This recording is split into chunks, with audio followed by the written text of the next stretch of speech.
Is one of the reasons why the BJP is struggling in Tamil Nadu is that you're seen as an anti-South party. If you look at what is happening right now with this Delimitation Bill, as we speak, it's being debated in Parliament. It's largely seen as an attempt to reduce the weight of the South, and Tamil Nadu in particular. 50% straight increase, 39 to 59. How is it anti-South? Even before at 543. But that's not mentioned in the bill. Question still remains, Mr. Annamalai, on everybody's minds as to why you, as the most prominent face of the BJP, is not contesting. So this time, it is a unanimous decision of all the senior leadership and by the party also that I should work for the party, travel around, campaign for the candidates. You have actually gone on record to say that the AIADMK, like the DMK, are parties that are corrupt, they bribe voters, that the AIADMK has become a bidding agent under Edappadi Palaniswami. These are all things you said on record. If you asked my individual opinion, yes, I would like to give my individual opinion, not now.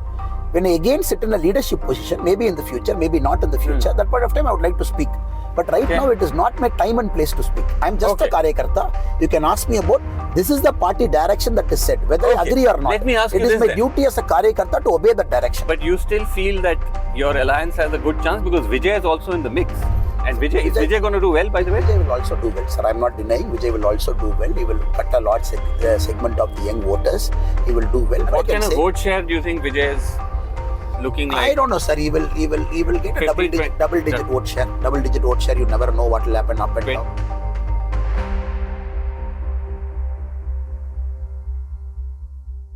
So it's the battleground, Tamil Nadu, and I'm on the campaign trail here with Mr. Annamalai. He's the big leader of the BJP in Tamil Nadu and he joins me. Thank you very much indeed for joining us. BJP obviously has always had to fight to find its space in Tamil Nadu. You're still struggling to find that space. You will of course say that your alliance is doing very well. I'm sure. Is that your official, that NDA alliance is winning? 100%. But that question still remains, Mr. Annamalai, on everybody's minds as to why you, as the most prominent face of the BJP, is not contesting. And I'm hoping that I won't get the diplomatic answer from you because you're a very straight talker. So why have you not? The party has made the not decision sometime back. I think the party has made the decision sometime back. The state core committee or senior leadership has also made that decision. And they have decided that in BJP it is not your decision all the time. It is always the party that comes first, and we have a structured process in place. But it can be both also. I mean, you can also have a view on 100%, it. But sometimes you got to work for the larger interest of the party. It is not every time it is me, and in politics. So this time it is a unanimous decision of all the senior leadership and by the party also that I should work for the party, travel around, campaign for the candidates. It is an AIADMK led NDA. That was the party's decision. So we have to make sure that BJP will send large number of MLAs to the assembly. Hit rate should be higher. Okay, so that was the party's decision that you should campaign for everyone, not contest. What would have been your preference? You would have liked to have contested? For example, I don't have an individual preference, sir. In 2024, when I told the party that I would like to campaign for all the candidates, because BJP first time is standing in about 23 seats. It's huge and somebody has to campaign. But the party told me that I have to contest, so I contested. So I'm just doing the reverse thing for you in 2024 Lok Sabha. But in this election, you obviously would have preferred to contest. Sir, it is not about the party's preference, my preference, and the party always comes first. And this election is slightly critical for all of us because it is not a very easy election per se. From the outskirts, if you see, and DMK with its money power and muscle power, it needs. No, I agree. I don't interrupt. I agree that it's a challenging election always. Yeah. But when the big face of the party doesn't contest, when our time will come, we will contest, sir. There will be a time in the future. That is sending a signal. But I still want to ask you, you've given me what I feel is the diplomatic answer that party decided and you are 50-50, whatever your preference you've gone. The fact is, everybody knows that you were deeply upset about the seat sharing arrangement with the AIADMK. You felt that the BJP didn't get the kind of seats you wanted. And that was the real reason that you opted out. This is something which has been widely reported. That is not my place and time to say what the party did, the negotiation strategy. The party needs wisdom. It is for the leadership, the state president and the all in the election in charges and the party in charges for the state. We have a big team. It is not one person who makes a decision. In their wisdom, they all negotiated. They took a call that party should contest in 27 seats. They also took a call that this number of candidates, this candidate will contest in each of those 27 seats. It is not my place to answer or to find fault. No, but you were upset with it. You were not happy with what It is not about being upset. In politics, It is not every time you get what you want. It will never happen that way. You cannot always say this is what I want, because in a coalition politics, it is always a compromise. That too, when you're a minor partner, it's a compromise. 2024, of course, you know my mindset. My mindset is always that BJP should go alone. My mindset is always Tamil Nadu has got a space for BJP. And you said that publicly. You said that BJP should 5 to go 10 alone years, and to not 10 with years, the ADMK. 5 to 10 years time frame, not with the ADMK or anybody. 5 to 10 years time frame, you will find your footing. It is about contesting elections, getting your cadres battle ready. Where election is just not a party politics. People have to get ready. No, but when the party decided to take a call that look, in 2026, the primary objective is to unseat DMK, and we don't want any division of votes. This is the way we have to go. Then fine. Once the party decides, it is my duty as a karyakarta to obey. It is not my place to go and fight with everybody and anybody. They said, fine, this is the direction they want to go. I am putting my heart and soul to make sure the direction the party has taken has to finally in 2026, May 4, it has to come Okay, right. fair enough. But Mr. Annamalai, your objection or your issues with the ADMK was not just for BJP's growth. You have actually gone on record to say that the ADMK, like the DMK, are parties that are corrupt, they bribe voters, that the ADMK has become a bidding agent under Edappadi Palaniswami. These are all things you said on record. So you have to understand, again I said, now I am not in the leadership role. I am a party karyakarta. 2024, when after the election, when the party has decided that this is the direction they want to go, and we got a new president. I am just a karyakarta of this party. Tamil Nadu has got 39 national council members. I am one among the 39. So last 1.5 years, your view on the ADMK. I am performing my role as a party karyakarta. I am no more in the leadership role where I sit down and make a decision, a strategy, a direction for the party. No, my question is different. I am asking you your views on the ADMK, which you described as a party that is corruption. I don't think that has become a bidding agent. I don't think my views are needed now. Because I'm a karyakarta, when I'm sitting in a leadership role, I'll give you my views. Right now, I'm not a leader of the party. But still, I'm just a karyakarta of the party. No, you're being very humble. No, it is not about being humble. You're still a big face of the BJP in Tamil Nadu. What is my designation now? National Council member. How many National Council member BJP has got for Tamil Nadu? 39. So I'm one among the many people here. The party right now has told me to campaign for all the candidates. So when you said that you called EPS as illiterate, you said the AIADMK will not even get a 4th place in the Vidhan Sabha elections, the one we are in right now. You still stand by that? No, you have to understand, in 2024 elections, I've said many things because I felt a party in Tamil Nadu should be in politics to come to power. That should be the nature of each party. That is why I've joined BJP as a karyakarta to make sure Tamil Nadu needs a nationalistic space and identity. Now it is for the party leadership to take a direction. The leadership has taken a direction in 2026. What is the short term and the primary aim is to unseat DMK. When they have made the decision, it is my duty to obey to the decision and to work towards the decision, which I am doing now. So if you ask my individual opinion, yes, I would like to give my individual opinion, not now. When I again sit in a leadership position, maybe in the future, maybe not in the future, that point of time I would like to speak. But right now, it is not my time and place to speak. I am just a karyakarta. You can ask me about, this is the party direction that is set, whether I agree or not. Let me ask you this. It is my duty as a karyakarta to obey that direction. Okay, fine. Let me ask you this though, that when you keep saying that you would like the party to grow, you want to sort of ideally be on your own, is that an unrealistic view given the BJP's position in Tamil Nadu so far? You've barely been able to cross 3%. You barely are able to win more than a handful of seats. Which I will not agree. In 2024 Lok Sabha election, we came second in 72 seats in Tamil Nadu. We came first in many number of seats. I'm talking of assembly results with respect to Lok Sabha constituencies. But you won 0 seats. No, it is not about 0. In politics, you tell me, anybody who come, BJP is a baby in Tamil Nadu. For a long time, you're dependent on coalition politics. When you come and fight for the first election, 2024 is the first election, we fought properly in our brand name with Modi ji's brand name. Every time we were in a coalition. So it is always, you got to wait 11.5% a national party like BJP got in Tamil Nadu. This is after 1977. After 1977, a national party crossed 10% in Tamil Nadu. Is 2024 BJP. It is not a joke. It is not a joke. But it is 23 places BJP has stood. No, in politics, but still, if you look at the history, a senior journalist like you has to appreciate and understand. In politics, it is not that you want to go on your own. First time you are contesting in 23 seats and Lok Sabha out of 39. Suddenly people vote you. No. It needs nurturing, grooming, and the karyakartas have to become battle ready. They should become experts in the election, how to manage elections per se. That is what they are learning. Okay. So I'm saying 2024 aside, which was a national election, if you look at the assembly elections, as I said, past 15-year record and can go back even further, barely crosses 3%.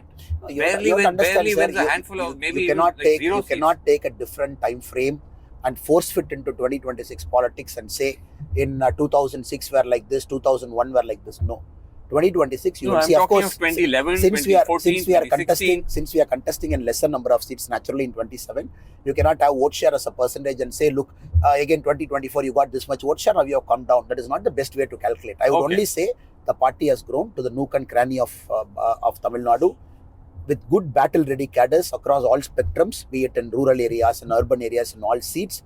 People turn out in large numbers. They want to listen what BJP has done for Tamil Nadu. You're saying it's still growing, but is one of the reasons why the BJP is struggling in Tamil Nadu is that you're seen as an anti-South party. If you look at what is happening right now with this Delimitation Bill, as we speak, it's being debated in Parliament.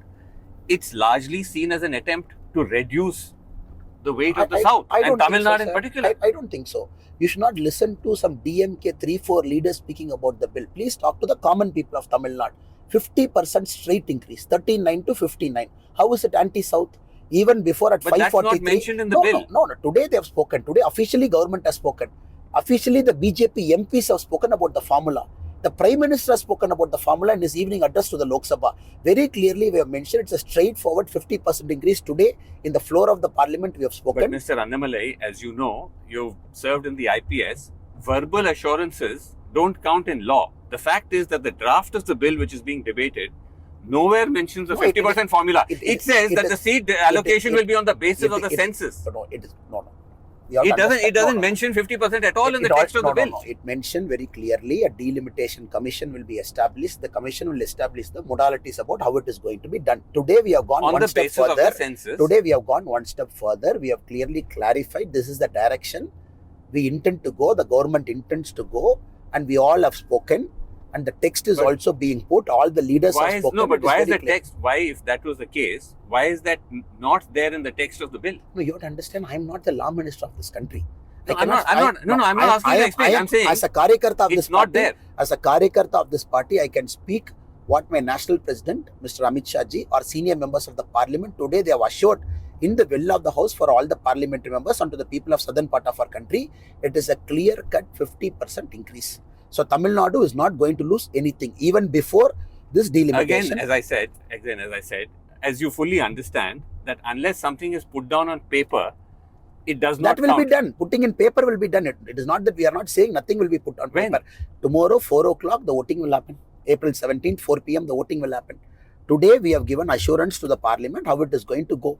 At the same time, when I'm twisting the question to the opposite side, when nothing is on paper, why is Mr. Stalin and others, they are also putting the opposite facts now? Because of the fact that Tamil Nadu from 39 will come down to 32. Because it will come down to 21. I'll explain why. Because at the moment, when the bill is tabled without that 50% mention, and it says it will go by the census, then if you go according to the census, if I can just finish, if you go by what's on paper, if you go by the census, then the north actually goes up from 38% to 43% overall weightage. The south comes down from 24 to 20. So the gap has doubled. And Tamil Nadu loses 11 seats. We have never mentioned. We have never mentioned in the bill. We have never mentioned in the bill. We will go only by the census. We never mentioned it. Modes and modalities we have mentioned about delimitation commission. Today we have gone one step further. Today we have gone one step further, and we have clearly clarified what is the number. Before this delimitation, South had 23.9% representation in the Lok Sabha. Now, after this 50% increase, we will continue to have 23.9% there. Okay, so the argument is... No, I'm going one step further. When the same question was put to Amit Shah ji in Coimbatore, BJP party office opening a year back, Amit Shah ji specifically told me to translate to the audience. So he spoke in Hindi, I translated. He clearly said it is going to be a pro rata. Nobody is going to lose anything. As I said, it's still not in the text of the bill. Which means tomorrow we will have a conversation. If you don't think by tomorrow we are not having it in writing, then we will continue this conversation on this particular question. So on this idea that it's a kind of good faith argument that is being made by the government, that you not trust us. No, let me just finish the question. I'm saying it's a good faith argument, but if you see the manner in which the bill is brought, in the middle of an assembly campaign, without any distribution, circulation, discussion, attempt to bulldoze it through, you can see why opposition parties would not take this as good faith. The manner in which you it's been have brought. April 16, April 17, April 18, 1 day in Rajya Sabha, 2 days in Lok Sabha, where the debate is on. Yeah. When it is fairly told in advance, this is what we are going to do. The bill has come day before yesterday night to all the political parties. Yes. All the political parties are given to 18 to 24 hours time to debate in the parliament. Today, the parliamentary affairs minister has assured whatever ideas you have, you speak, please speak. So it is in 2023 September. In the middle of an election, in the middle of assembly election when campaign. You say, in Indian politics, everything we can attribute to some election. Every year, 6 elections happen. Okay. Next year also elections are going to happen. This is a country, that is why we are saying the country needs one country, one election, so that you will not have this problem. Anything we bring, 6 states election will happen in that particular year. So we are not responsible for it. The idea though, that this is an attempt to punish the South for good governance, that the South has managed to achieve lower fertility rates, therefore a lower population base. I have clearly mentioned, sir, all of us, including BJP karyakartas, we are very clear. The government is clear. It is a 50% net increase for Tamil Nadu. It will benefit southern states. Nobody has got a problem except DMK, which wants to twist as usual to their propaganda tool. So the other question is, the idea, we are coming back to why there might be a negative hangover for the BJP. This constant interference from the center, if you look at how governors of the BJP function in different opposition states, Tamil Nadu is one example, where the former governor now R.N. Ravi, sat on bills. Matter went to the Supreme Court. The Supreme Court had to say that what he did was illegal and arbitrary. Okay, so after the presidential reference, what did the Supreme Court say? When the presidential reference went to Supreme Court on the timeline, what did the Supreme Court say? That is on the white, and I'm on the Tamil Nadu case. I'm on the Tamil Nadu case. I'm saying, sir, you have to understand, in that R.N. Ravi judgment, case, there are two parts to the illegal judgment. and arbitrary. No, there are two parts to the judgment. They mention a timeline to it, and the governor's side also, they very clearly mentioned in each of those bills how it is in direct violation of a central government act. For example, the Marine Fisheries University they want to establish, it was in direct violation. The appointment of vice chancellors, direct violation of UGC Act. The governor's office have clarified at that point of time for each of those bills what is the problem. Now we have to understand, sir. In Tamil Nadu, former governor Mr. Ravi, in his own, you don't believe his actions. You don't believe his actions, where he sat on these bills for inordinate periods of time, amounts to a clear attempt to obstruct the government. I mean, I know that Mr. Ravi can be seen as appointee of the BJP government, but as a political observer, neutrally, you don't think that any governor during any government, when the president of India appoints, people will always say it is an appointee of central government. I'm not here to debate. I'm talking about his actions. I'm saying, imagine sitting on 10 bills for so long that the Supreme Court had to say it was illegal and arbitrary. You don't agree with that?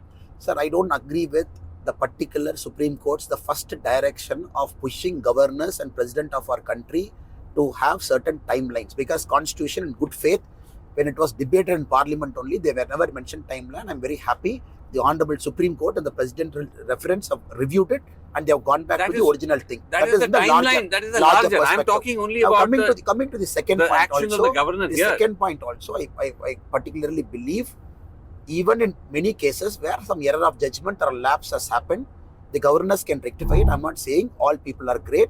Some governors do make mistakes. It is not to pinpoint and pull it, but Mr. R.N. Ravi's particular case, Tamil Nadu's former governor, I always felt is fully within his constitutional right to do what he was doing. Okay, interesting you say that. The other question that comes up about the BJP and why perhaps you're struggling in Tamil Nadu is that you attempt to bring a North Indian style communal politics into a state. Sir, you have listened to all my speeches. Let me finish. I'm giving you simple yes. No, I'm saying your speeches is one thing, but I'm saying the issues the BJP raises, like for example, trying to create this Ayodhya of the South at Tiruparakundram and so on and so forth. That is not seen as part of the political culture of the state. That you essentially do anti-Muslim politics. In Tiruparakundram issue, did BJP do anything? The Madurai High Court gave a judgment. The government did not obey. All we wanted was tell the government to implement the Madurai High Court judgment. What did we do there? Why people are blaming us? Did we break one barricade? Did we build a single bus at Stone? Did we set fire to one public property? No, but you did go there. You created a huge issue with it. We are fully within our rights to do our constitutional duty as a political party, demanding the government to implement the Madurai High Court's order. No, but why get into matters of religion? You're a political party. Sir, you're not there for any one community. Do you think religion is not part of politics? It is part of politics. We are not appeasing anybody. We are being straight to say You are appeasing certain segments of the population for your own electoral gain. We are for all sections. It is not that we are against a particular section. We are speaking for a section of the population for which the DMK government is not speaking. If the DMK government is speaking for Hindus, why we will speak? We will keep our mouth shut and do other work. Since DMK government is not speaking, going against the court norms, it is our duty to speak for them. Sir, the administration will argue that they are simply trying to keep the peace. That if you try to follow the court may have passed the order. If you follow the administration has argued, sir, I agree with you. Administration that may has argued. Create social unrest. Why should the BJP then get into the middle of that? The court has listened to the administration. The court in its wisdom has said that what your point of view is wrong. The court in its wisdom said this order has to be obeyed. You still don't obey. Do you expect a political party not to go there? Of course we go there. It is a duty to go there. Why? Tomorrow I will tell you. If there is a problem when you said religion and politics, there's no harm of religion being in politics. I would argue that there is a huge harm if you get into religion and politics. Sir, then you end up like countries like in our neighborhood. Why do you want to take religion out of our way of life? Religion, economic, social life, everything is part of politics. It is for a political party to stand for every segment of the population. If you say we have harmed a Muslim, then if you have a question, I'll answer that. By your actions, did we harm any Muslim or any Christian? Our actions, did it create harm for any segment of the population? Yes. Please ask me, I will answer, sir. No, I'm saying in Tamil Nadu, the Tamil Nadu BJP, by our actions, did we harm any Muslim brother or sister or any Christian brother or sister? Well, I would argue that if you take up these Hindu causes and it comes to the question of a Hindu cause because there's also a dargah there, in a sense, it does create a communal atmosphere. Sir, that's one. Did we take up or did the court take up? Okay, the court took up. At a national level, though, because the BJP is a national party, the statements that come from your leaders against Muslims are in public domain. The Prime Minister said in the 2024 campaign, as you know, he said Muslims are infiltrators. They produce more babies. The Election Commission had to send a notice to the BJP. Prime Minister never said it. The Prime Minister mentioned about infiltrators. I am not linking that to a particular religion. It's very unfortunate. Did Prime Minister never mention the name Muslim by the verbatim what you said? Prime Minister never mentioned it. He mentioned infiltrators. If infiltrators happen to be from a certain community, we can't do much about it. No, Prime Minister, his speech is on record, and that's why Prime Minister never mentioned about the way you are talking, sir. He said the 4 words that you mentioned. Prime Minister said like this. He said it in the following way. He said that Manmohan Singh promised the first right of resources to Muslims. The community, which are ghuspetis, that is infiltrators, jo zyada bacche paida karte hain, who produce more babies. He's directly linking it to Muslims. But in your previous question, you never mentioned it. I'm saying that's a direct link. Now, in this question, there is a context. In the previous your question that you put it, I don't think there was a context. We have to understand, sir. Prime Minister in the last 12 years has never harmed any Muslim or Christian or any other faith by his action. He never harmed it. He has given this is the most communal speech that, not just me, that is widely considered by any Prime Minister to give. I never saying see that Muslims are essentially infiltrated. I never see that in this context. He only mentioned infiltrators. If infiltrators happen to be from a particular community, we are not responsible for it. It is our duty to save our nation, to make sure every community is peaceful. People coming from outside, they have a right to live. I'm not saying, but within a legal boundary. It is not that people can just infiltrate, get a document and change the social order of our country. No, so Annamalai ji, again as a former IPS officer, one has to have evidence for this. There is no evidence to suggest that there is this large-scale infiltration of Muslims. The government itself, by the way, has been asked 15 times from 2014 to now in Parliament to give us the number of infiltrators. The Home Ministry has been asked. Every time their answer is, we do not have that information. Information is not available. The voter deletion in Bengal, the SIR. Yes. How come the vote got deleted? I will tell you. One vote got deleted. There is one logic clause they brought. There is one logic clause. The Election Commission Logical discrepancy. Logical discrepancy clause they brought it. Yes. There, very clearly, you can clearly establish when people went to tribunal also. Yes.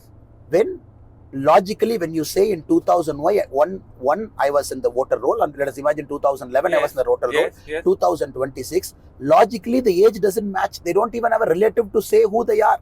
You come in, you easily get an Aadhaar card, then you get a ration card. Then you become... Mr. Annamalai, first of all, Election Commission in SIR in West Bengal or in any state has not once said that people have been deleted because they're infiltrators. Right? It is only because you're not able to meet certain criteria. Number one. Number two, all communities, even in the logical discrepancy category where 27 lakhs have been deleted, it includes members of all communities, including Hindus. So then will you say those Hindus are infiltrators? Sir, I am saying the Election Commission's logical clause in Bengal clearly prove a predominant section of the population. Yes. They came into our country at different points of time without adequate papers. Doesn't prove that at all. Sir, now the SAR has happened. Yes. It is for the new government to come. Whichever government comes. Yes. Now you have to understand who are this 27 lakh people who got deleted. Yes. Who are these people? All communities. Let it be all community. I'm not saying it is one particular community. It is for the community to see. Since you asked me, I'm giving you one such statement. Okay. The borders control is with BSF, is with the central paramilitary forces. But still we know the borders are porous in our country. It is not that our borders are strong. Mr. Annamalai, in conclusion, I want to ask you that when you talk about the overall campaign of the BJP, the issues that you raise, because the Prime Minister has often spoken against what he calls revdi politics. That is, you give freebies. Revdi is a Hindi term for freebies and so on. But if you see the BJP's campaign here, promises here or elsewhere, it's the same thing. You're promising 2,000 rupees per month to all women, one time 10,000 cash support, 3 gas cylinders free. So how is it that when the opposition does it, the Prime Minister says these are revdis, freebie, which are ruining the economy, and when you do it, it's all right? Sir, now we have to understand we are in a coalition politics here, and AIADMK party in its wisdom have clearly mentioned that this is needed for Tamil Nadu at this point of time, and many of these are very logical also. For example, when Mr. Edappadi Palaniswami says 10,000 rupees to each head of family. Yes. Sir, in Gandharva Kottai, where I just spoke, in Pudukkottai, I mentioned people spent average of 3,000 rupees for a month's drinking water, because they are the Kaveri water which is supposed to come. I'm not saying it's right or wrong. I'm saying the Prime Minister says it's wrong. I'm just coming, sir.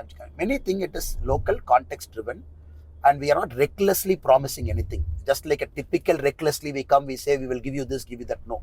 Our promises are within legal bounds. It is logical.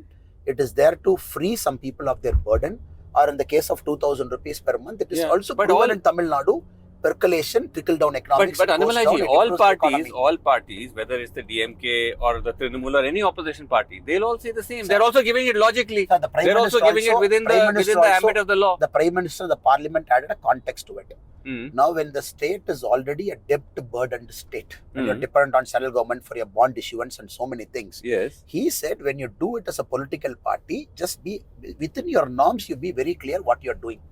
Now, of course, Tamil Nadu, we are 10 lakh crore plus kind of debt we have, one of the highest in the country. It is for the political party, all the political parties to be a bit mature in terms of what we say, so that when you come into government. But I'm saying but then if you're supposed to be careful about debt, you're promising 2,000 rupees per month to all women heads of households. That's a big commitment. Then it's also a one-time 10,000 rupees cash support.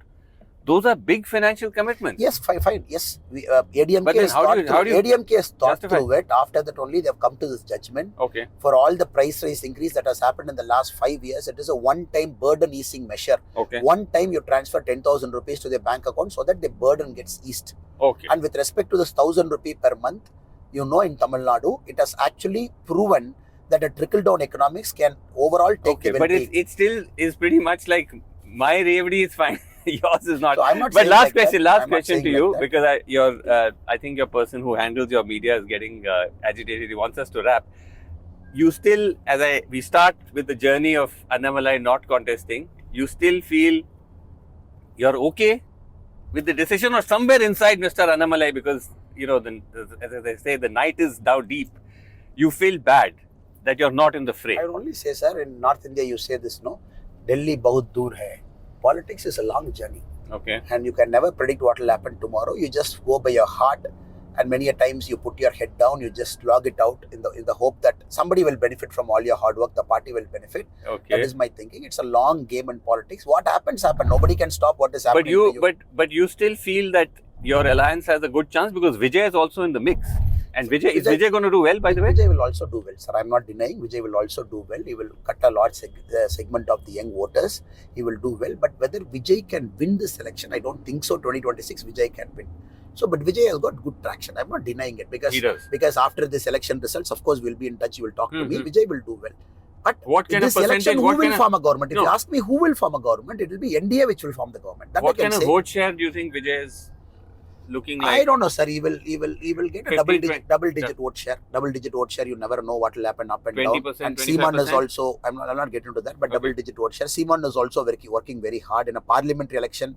Where he said, Seeman as a person, NTK party, he said India doesn't need prime minister. India doesn't need constitution. When he spoke like this, still he got 8% vote. So I don't know in politics.